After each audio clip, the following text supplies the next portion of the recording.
Le Grand Matin Sud Radio. Le petit déjeuner politique. Il est 7h45, merci d'être avec nous. C'est le petit déjeuner politique de Nicolas Dupont-Aignan, président de Debout la France et député de l'Essonne. Oui, bonjour Nicolas Dupont-Aignan. Bonjour Patrick Roger. Semaine importante, un café, restaurant, vacances d'été, secteur automobile, traitement des personnels soignants, sans oublier le virus lui-même. Est-ce le moment d'accélérer la remise en route du pays, et notamment tout le secteur de la restauration ? Oui, si on a les derniers résultats du ministère de la Santé et que l'épidémie décroît, oui, il faut relancer parce que on peut relancer tout en étant prudent. Alors après, il y a un problème de rentabilité pour les restaurants et je sais que les restaurateurs sont très inquiets parce que vous savez qu'il y a des espèces de consignes très, très strictes. Il faut qu'ils puissent vivre de cela. Mais je crois que ce que je répète d'ailleurs depuis longtemps, depuis fin janvier, donc j'étais venu chez vous, je me souviens, en février. Oui, c'est vrai. Et ce que j'avais dit, parce que j'avais regardé ce qui se passait en Asie, c'est qu'à Hong Kong, par exemple, ils ont fermé les écoles, mais sinon la vie a continué. Mais ils avaient des masques, ils testaient, et ils isolaient, et ils soignaient. Nous, on n'avait pas de masque, pas de test, et on n'isole pas, on soigne pas.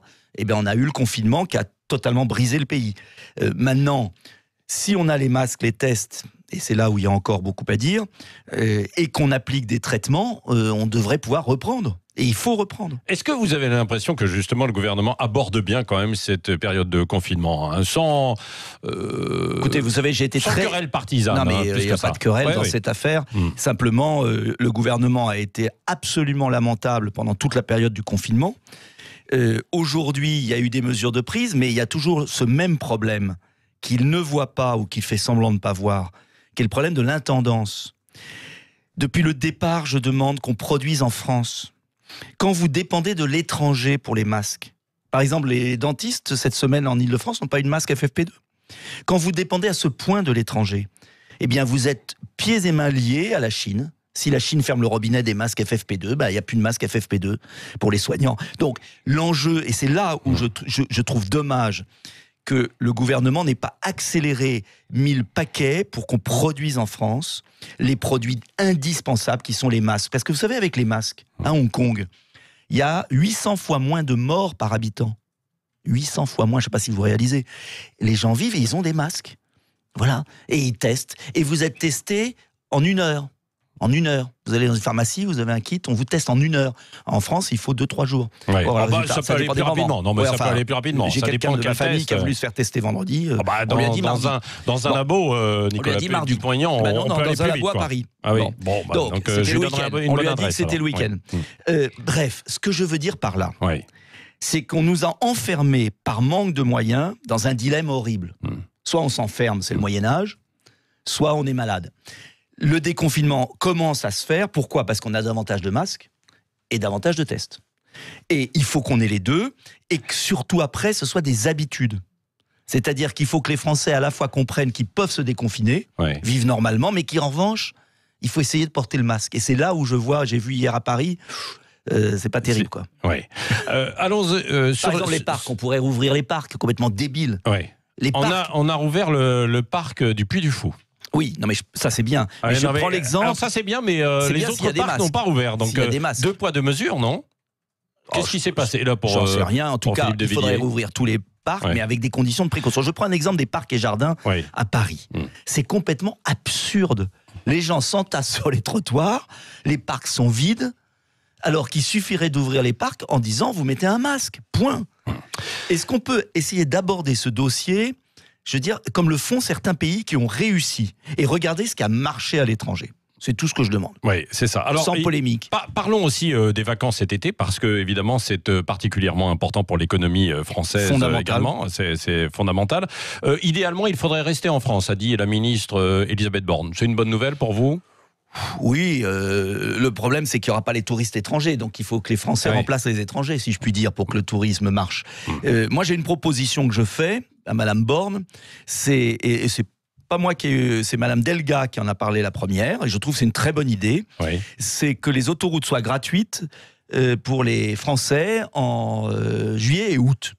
Et c'est possible. Et je vais vous dire pourquoi c'est possible, parce que j'ai regardé, avant de faire cette proposition, parce que je suis raisonnable, et j'ai regardé, et les profits accumulés par les sociétés d'autoroutes sont tellement exorbitants depuis 10 ans, 27 milliards d'euros de dividendes versés entre 2007 et 2017, un taux de profit de 20 à 24%, 3 milliards de bénéfices encore en 2017, dernier chiffre que j'avais.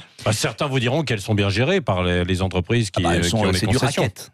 C'est du racket. Ah bah oui, c'est un monopole. Un monopole, vous ne pouvez pas faire autrement. Donc moi je pense que les sociétés d'autoroutes pourraient contribuer au pouvoir d'achat des ménages en rendant gratuit pendant 2 mois, juillet-août, les autoroutes. Ça leur ferait une baisse de 18% des bénéfices de l'année.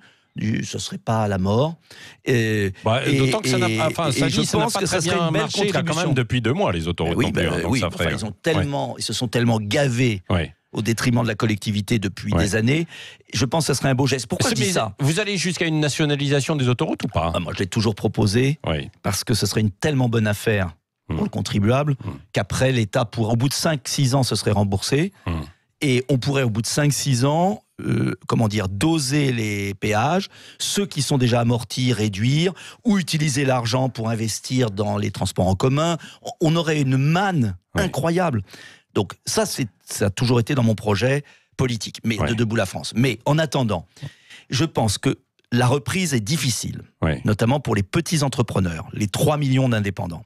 Tout ce qui pourrait être fait, que les plus riches, que ce soit les plus riches entreprises, que ce soit les gens les plus aisés, contribuent à la collectivité nationale, chacun un tout petit peu, pour alléger le fardeau, mieux redémarrer, partager, serait quand même bien. Parce que, vous savez, il y a 3 millions d'indépendants qui vivent un enfer, commerçants, artisans, petits entrepreneurs.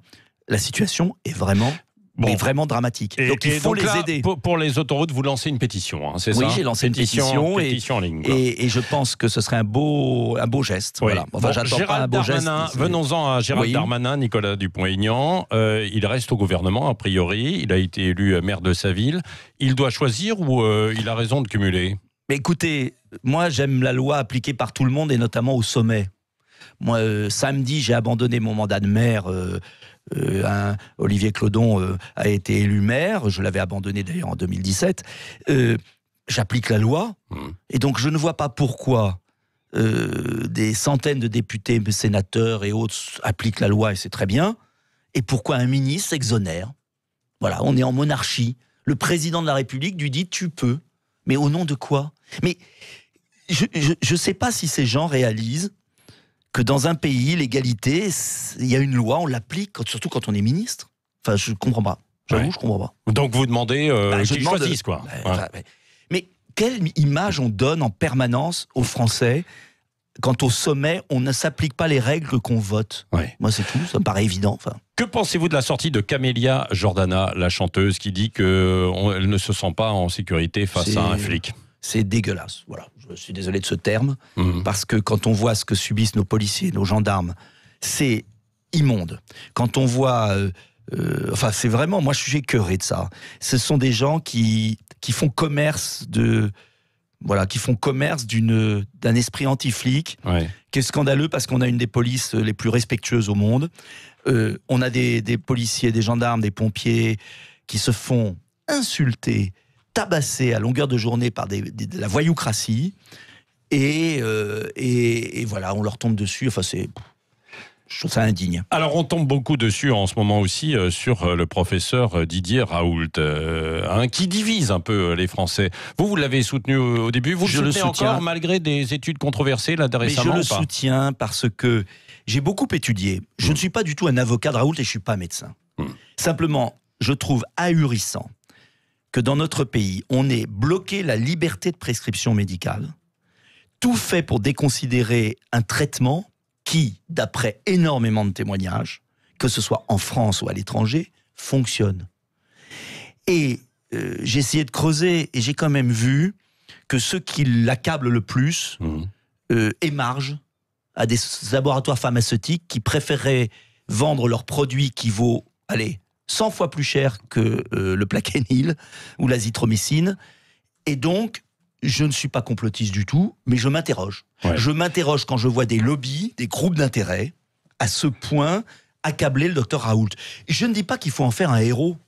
Simplement, quand on voit à Marseille qu'il y a beaucoup moins de morts dans son hôpital et surtout qu'il prend en amont les choses. Et quand je vois que son médicament est appliqué au Maroc, en Israël, en Russie, aux États-Unis, partout dans le monde, pas de manière systématique. Il ne s'agit pas de dire bourrez-vous de Plaquenil et c'est génial. Il s'agit simplement de voir qu'est-ce qui marche, qu'est-ce qui ne marche pas. Or, les faits montrent qu'aujourd'hui, c'est le seul traitement qui a permis de bloquer la charge virale, notamment au début. Or, toutes les études, parce que les études, non mais soyons précis.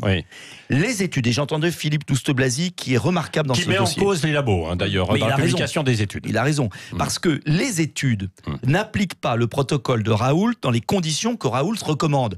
Les études prennent des gens qui sont déjà très atteints. Or, Raoult n'a jamais dit que son médicament était miracle. Il a toujours dit qu'il fallait tester tôt, ce que je n'ai cessé de dire, et qu'il fallait, dès qu'on teste, à ce moment-là, casser la charge virale pour éviter que ça atteigne les poumons. Une fois que la personne est à l'hôpital, son traitement ne fait pas plus d'effet. Mais il n'a jamais dit que c'était un miracle. Donc on le caricature, parce que derrière, il y a la volonté de nous imposer à terme un vaccin, qui est un marché absolument colossal. Imaginez que le traitement du professeur Raoult évite aux gens d'être malades. C'est quand même gênant pour une certaine année. D'abord, ils ont voulu nous mettre leurs antiviraux, Remdesivir et tout, puis là, les études se sont plantées lamentablement. Vous vous souvenez de Discovery, l'étude miracle, Madame Lacombe, qui était à côté du Premier ministre, docteur Lacombe. Vous avez vu la fiche de conflit d'intérêt du docteur Lacombe ? Allez la lire. Le mot de la fin avec Cécile Le Ménibus, Nicolas Dupont-Aignan. Oui, Jean-Marie Bigard a annoncé chez nous, dans le loft Sud Radio, que Emmanuel Macron l'avait appelé suite à son coup de gueule sur la fermeture des bars et la non-réouverture pour l'instant. Est-ce que c'est le rôle, finalement, d'un chef de l'État d'aller parler de l'échéancier de reprise avec un humoriste ? Oh, mais il appelle qui il veut. Moi, je suis pas. Le problème de Emmanuel Macron, c'est qu'il appelle les gens. Il a été voir le professeur Raoult, mais il n'y a eu aucune conséquence. Pour qu'on dise dans les médias, oh, il est gentil Macron, il a appelé monsieur Bigard, il a appelé monsieur Raoult. Mais c'est pas le problème. On lui demande d'être chef de l'État. On lui demande de prendre les bonnes décisions au bon moment. Et moi, il y a une seule chose que je vois et qui me met hors de moi. C'est qu'en Pologne, il y a 20 fois à 30 fois moins de morts par habitant.